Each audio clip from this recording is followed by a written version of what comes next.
Doctor Babasaheb Ambedkar గారు ఒకే ఒక్క మాట చెప్పారు, విద్య ఒక్కటే అన్ని సమస్యల నుంచి మిమ్మల్ని విముక్తి చేస్తుంది, విద్య ఒక్కటే మన జీవితంలో మార్పు తెస్తుంది, విద్య ఒక్కటే మన జీవితంలో వెలుగులను నింపుతుంది, విద్య ఒక్కటే సమాజంలో మనకు గుర్తింపు గౌరవాన్ని సముచితమైన స్థానాన్ని అందిస్తుంది అని చెప్పి డాక్టర్ బాబాసాహెబ్ అంబేద్కర్ గారు సంపూర్ణంగా విశ్వసించిండ్రు, నమ్మిండ్రు, వారు పాటించిండ్రు. ప్రపంచ దేశాలలో పేరెన్నికగన్న యూనివర్సిటీలలో చదువుకొని వచ్చిన డాక్టర్ బాబాసాహెబ్ అంబేద్కర్ ఆలోచన విధానమే ఈనాడు భారతదేశం యొక్క ఆలోచన. వారి ఆలోచన విధానమే ఈ రోజు పల్లె పల్లెల్లో ప్రభుత్వం యొక్క ఆలోచన, ప్రజాపాలన యొక్క విధానము అని చెప్పి నేను వేదిక మీద నుంచి సవినయంగా మీ అందరికీ తెలియజేయదలుచుకున్న మిత్రులారా, ఈనాడు తెలంగాణ రాష్ట్రం రావడానికి ప్రధానమైన కారణం డాక్టర్ బాబాసాహెబ్ అంబేద్కర్ గారు రాజ్యాంగంలో పెట్టిన ఆర్టికల్ 3 ద్వారానే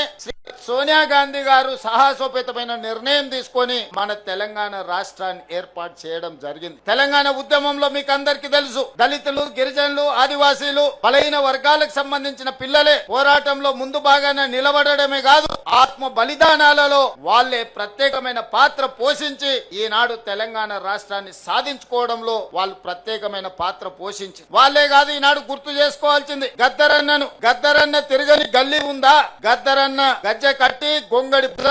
తెలంగాణ ఉద్యమాన్ని ఉవ్వెత్తున లేపిన విషయం ఈ చరిత్ర, ఈ సమాజం మర్చిపోతుందని ఎవరైనా అనుకుంటే అది వాళ్ళ భ్రమనే. ఇప్పుడు మనం పాడుకున్న జయ జయ హే తెలంగాణ ఈ నినాదం రణ నినాదమై తెలంగాణ మారుమూల పల్లెల్లో మారు మోగి ఈ రోజు తెలంగాణ రాష్ట్రాన్ని సాధించుకోవడమే కాదు, రాష్ట్ర గీతంగా అవతరించిన జయ జయ హే తెలంగాణ అందించింది అందశ్రీ మనవాడు కాదా?